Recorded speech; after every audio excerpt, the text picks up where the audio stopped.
அனைவருக்கும் வணக்கம். இன்றைக்கி இந்த வீடியோவில் ஒரு சூப்பரான சிம்பிளான ஆரோக்கியமான ஒரு சூப் தாங்க பார்க்க போகிறோம். நெஞ்செலும்பு சூப். நம்ம ஆட்டுக்கறி வாங்கும்போது அதில் கூடவே ஒரு 4-5 நெஞ்செலும்புகள், கொஞ்சம் கால் எலும்புகள் இதெல்லாம் சேர்த்து வாங்கிட்டு வந்தோன்னா போதுங்க, நம்ம இந்த சூப் செஞ்சு முடிச்சிடலாம். அப்படி ஒரு ஆரோக்கியமான சூப் தாங்க இது. குழந்தைங்களாகட்டும் பெரியவங்களாகட்டும் எல்லாருக்கும் ரொம்பவே பிடிக்கும் இந்த சூப். கண்டிப்பாக நீங்கள் ட்ரை பண்ணி பாருங்கள், உங்கள் எல்லாருக்கும் ரொம்பவே பிடிக்கும் இது. இதுக்காக நான் 200 கிராம் கறி எடுத்து வச்சுருக்கேங்க. இது வந்துட்டு முழுக்க முழுக்க எலும்புகள் தான். எலும்புகளுக்கு மேலே கொஞ்சம் கொஞ்சம் கறி இருக்குங்க, அவ்வளோதான். இந்த கறியை வச்சு தாங்க இப்போ நம்ம செய்ய போகிறோம். இதுக்கு கொஞ்சம் மசாலா அரைக்கிறதுக்காக மிளகு சீரகம் இடி உரலில் அரைக்க போகிறேங்க. அதுக்காக 1/2 டீஸ்பூன் முழு மிளகு, 1/2 டீஸ்பூன் சீரகம், ஒரு முழு டீஸ்பூன் தனியா விதைகள், இதை எல்லாத்தையும் கொரப்பாக இடித்து எடுத்துக்க போகிறோம். இந்த இடி உரலே போட்டு இடித்து எடுத்துக்கிட்டால் போதுங்க. ரஃப்பாக கொஞ்சம் கொஞ்சம் இடிஞ்சாலே போதும். அவ்வளோதான், இடிச்சாச்சு.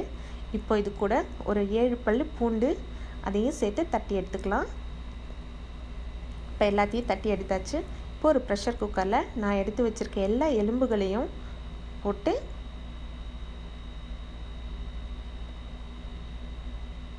கூடவே ஒரு மீடியம் சைஸ் வெங்காயத்தையும் வெட்டி வச்சுருக்கேன், அதையும் சேர்த்துக்கிறேன்.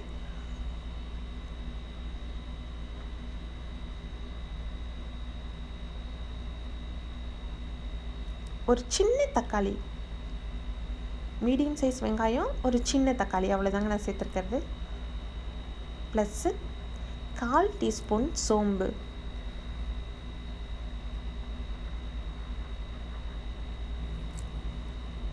கூடவே 1/4 டீஸ்பூன் மஞ்சள் தூள்.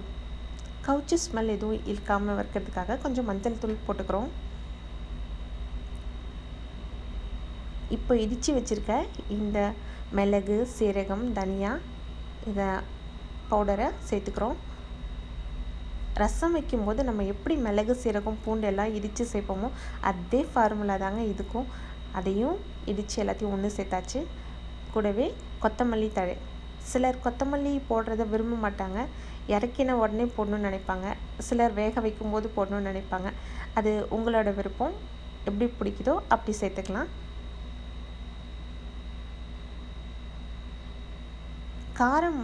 காரத்துக்காக நான் ஒரே ஒரு பச்சை மிளகாய் சேர்த்துருக்கேங்க. உப்பு தேவையான அளவு.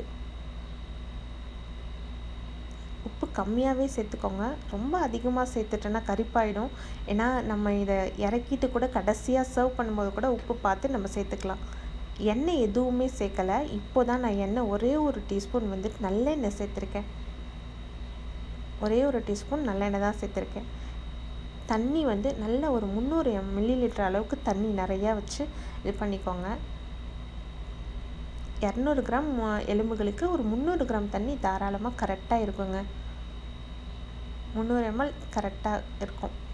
அது எல்லாத்தையும் ஊற்றி ப்ரெஷர் குக்கரை க்ளோஸ் பண்ணி ஸ்டவ்வில் எடுத்து வச்சிட வேண்டியதாங்க. வெயிட் போட்டு ஒரு நல்ல கறி நல்லா வேகணுங்க. நல்லா ஒரு 12 விசிலுக்கு விட்டுடலாம். 12 விசில் வந்து நல்லா கறி வெந்துட்டோம்.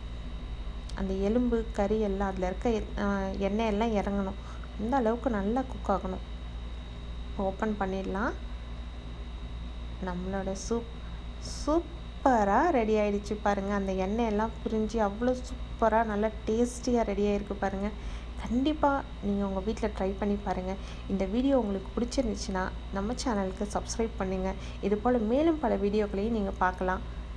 தேங்க்யூ. உங்கள் ஃப்ரெண்ட்ஸ் அண்ட் ரிலேட்டிவ்ஸோடு ஷேர் பண்ணிக்கோங்க.